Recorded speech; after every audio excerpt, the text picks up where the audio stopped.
Hi friends, it's Siri and this is part 3 of my horror story about the awful scam, how I lost all my money, my dreams and felt completely lost in a foreign country. Just a reminder, more than 30 people from different countries were caught in this situation and some of them had just turned 18. So can you imagine how traumatic this was for all of us? My last episode ended with someone posting photos of items from our dance studio for sale. It was kind of obvious that someone was selling things, but who was still in contact with her after she cut ties with all of us and just disappeared? I don't even know where to begin, guys. I don't know, man. A couple of days before she sent us her happy email announcing that the program was shutting down and that refunds were impossible, when incidents with teachers were already happening and we had started protesting, she sent this message to our Instagram group. Please know that this year will be all you dreamed of and that I should have had the new owners ready for you when you started. But that did take longer than expected. They are 3 very much adult people and they have a wish to invite you to their house for dinner. Create so much community and make up for all I did wrong. I'm sorry about this, I truly am. Hope you will trust that it will be great. I'm stepping away for that one reason, that new people will do the best job.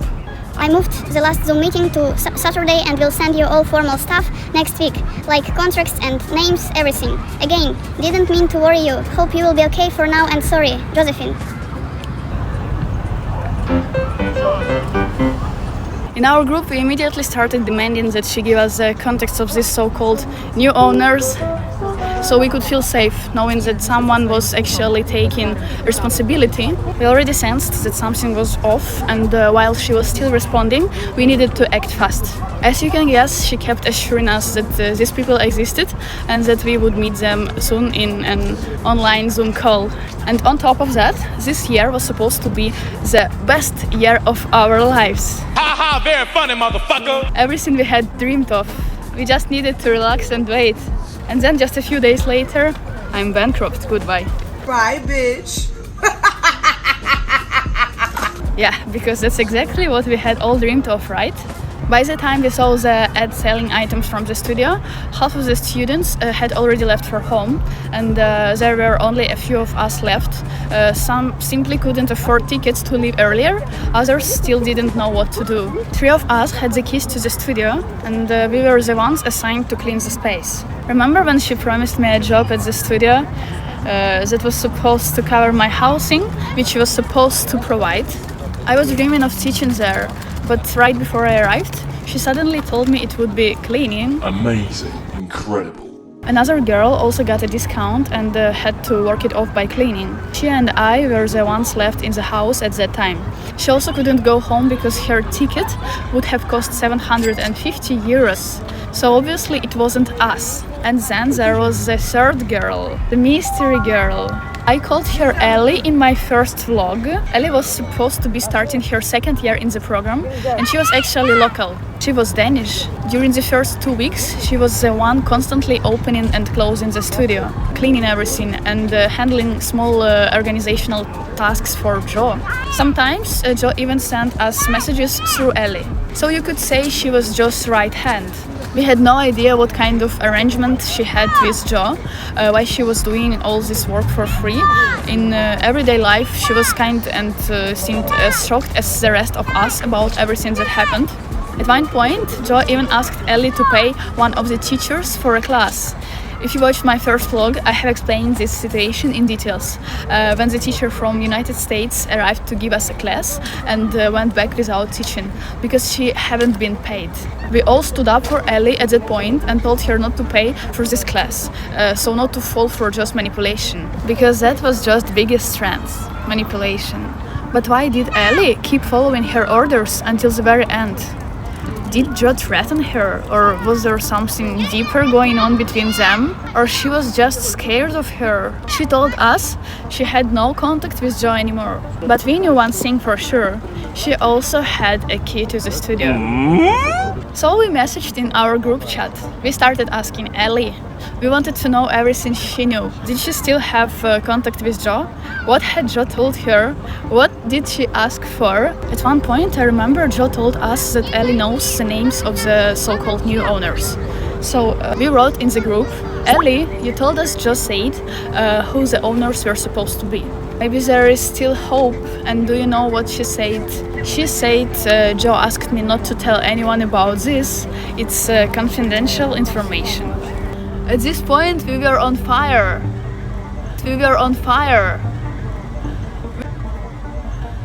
We wrote to her, do you not see what Joe has done to all of us and to you as well?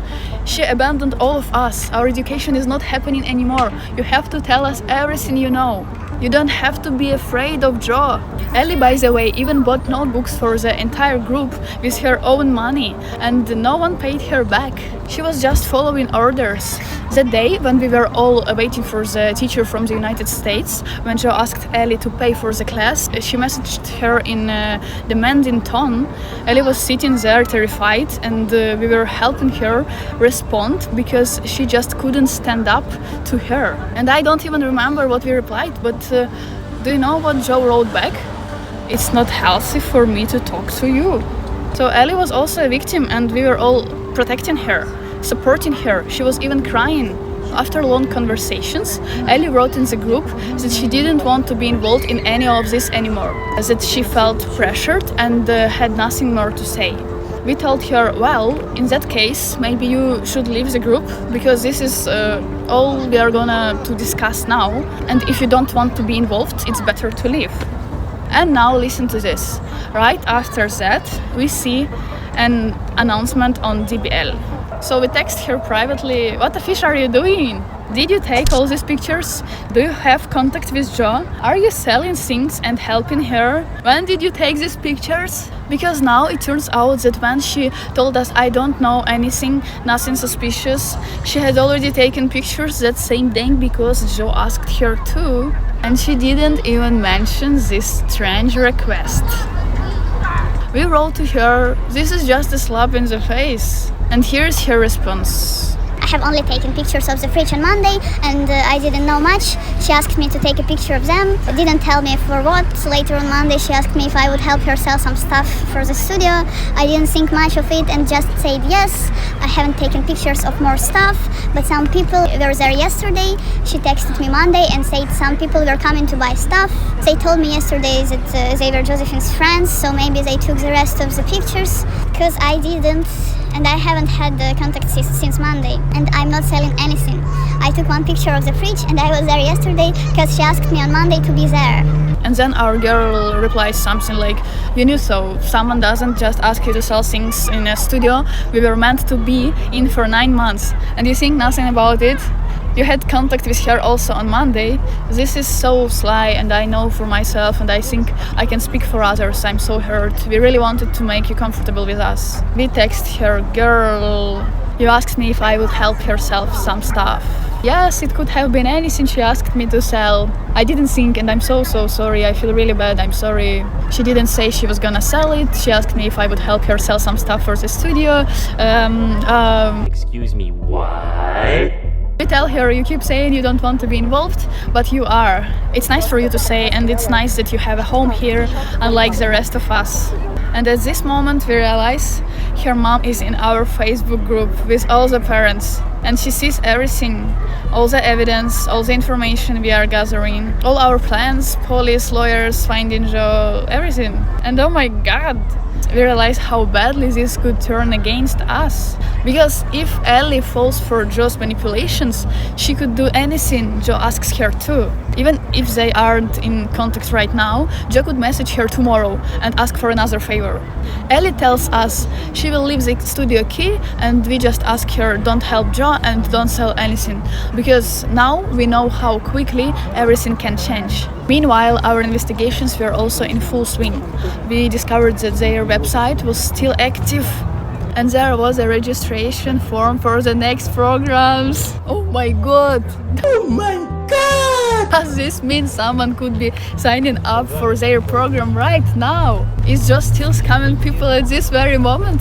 Or did they just delete everything and forget to remove this page? Then we got a response from the landlords. The girls asked for their apartment deposit back and the money they had paid for the housing. But guess what? The deposit never went to the landlords. It went straight into Joe's hands. Crazy, right? And then another detail. Some students this year had a special plan, like 3 months of training in London. And the idea was that they would study in Copenhagen until December, then spend 3 months in London, and then return to Copenhagen for the remainder of the program. And their training was supposed to take place at one of the most well-known studios in London. And one of us reached out directly to this dance studio in London, and they replied saying they have no connection whatsoever with this dance program. They are currently trying to figure things out themselves with them. While they have expressed interest in using our studio, nothing has been confirmed or finalized. So she was selling a separate 3-month program in London and also offering a Copenhagen program that included this London part. And students have already booked tickets, paying for everything, trusting it was all real. I had to switch the location because someone just sat next to me. So it turns out that Joe hadn't even properly arranged anything with the London studio. Like no contract, no confirmation, literally nothing was said. And honestly, at this point, are we even surprised anymore? Fun fact, friends, London was actually my very first goal. When I was looking into this program, I was specifically interested in London. Why? First, because 3 months isn't such a long time, and I was just scared to move somewhere for too long. Like, you know, what if I didn't like it, and what if something went wrong? Second, it was just cheaper than the full program. And third, I had always wanted to go to London and grow at that level because their dance industry is insane. And do you know how Jo convinced me to come to Copenhagen instead? She wrote to me something like, "We want to offer you a huge 50% scholarship for the program because you deserve it, and we support passionate and talented dancers like you."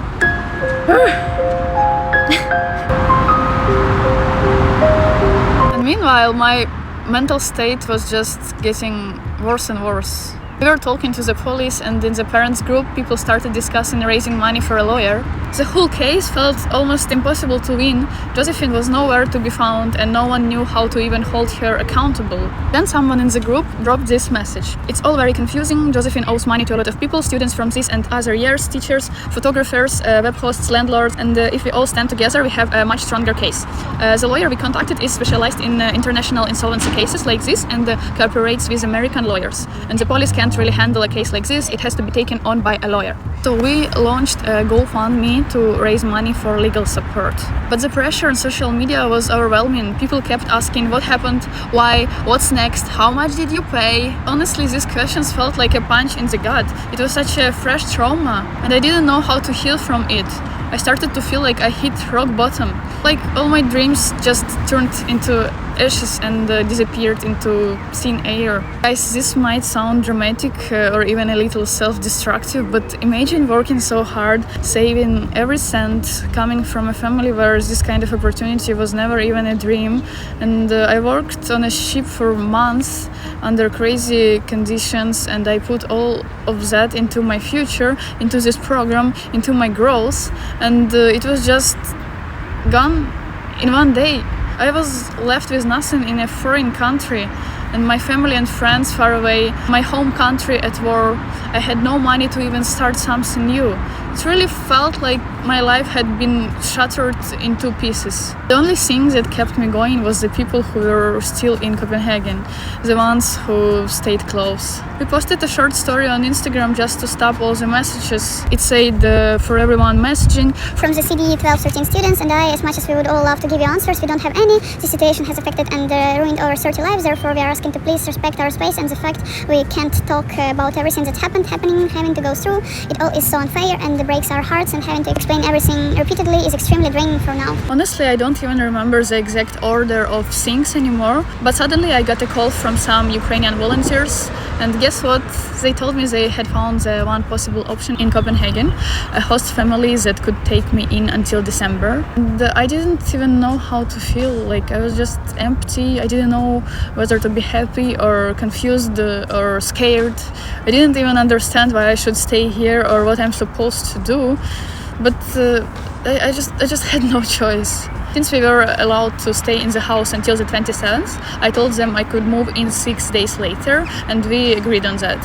I was terrified, living with strangers, having no goals anymore, like completely broken. I didn't know how to continue my dance career in Copenhagen, and I had zero connections left. I felt like really lost. Then someone posted in the Facebook group again. Today at 7 p.m. I got this email from Josephine saying that she is bankrupt and not able to pay anything back, and that her family only has a little to live on. She knows this has to go to court. She also says she will hurry up and get a job to be able to pay everyone back for the rest of her life. Oh my god, who showed up? And here is what she wrote word for word. I'll hurry up and get a job to pay everything I owe back for the rest of my life. I really hope so. You know what? I love surprises. Surprise!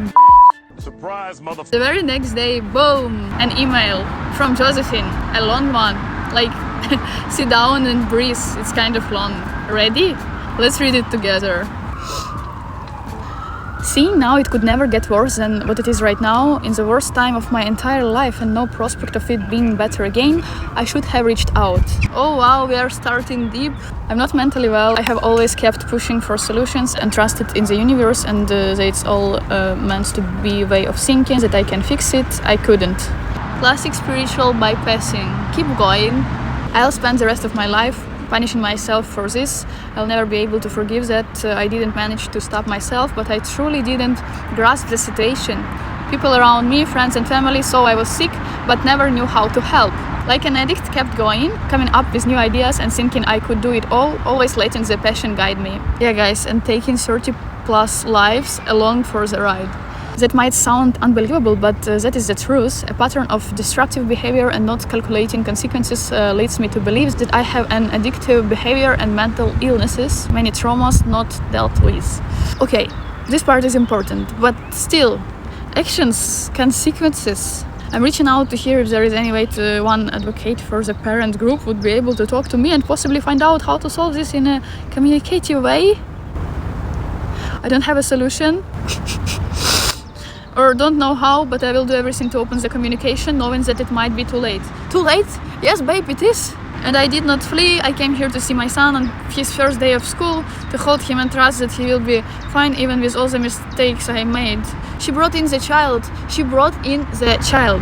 I'll be here now to communicate and apologize for the very poor mishandling of the situation. Understatement of the year. I learned from my mom that honesty is what sets you free. I tried to fix everything in hopes that I could get to the part where all would get everything they were promised, and I failed. I should have closed down a long time ago, but I can't change the past, only try and take responsibility by being honest, stepping into the future. I never meant to ruin anyone's life. All I ever wanted from day one was to help change people's lives for the better. That sentence right there hurts me the most, because we believed that. And no, I don't have any money. I haven't spent it on myself, and we didn't save up a single penny for our future. Every single penny went to paying off the debt for the years of being behind. So as much as you all want me to pay you, I'll try and do so by getting a job and paying off until I die. But that is all I can do. Please do, start with a job, we'll wait.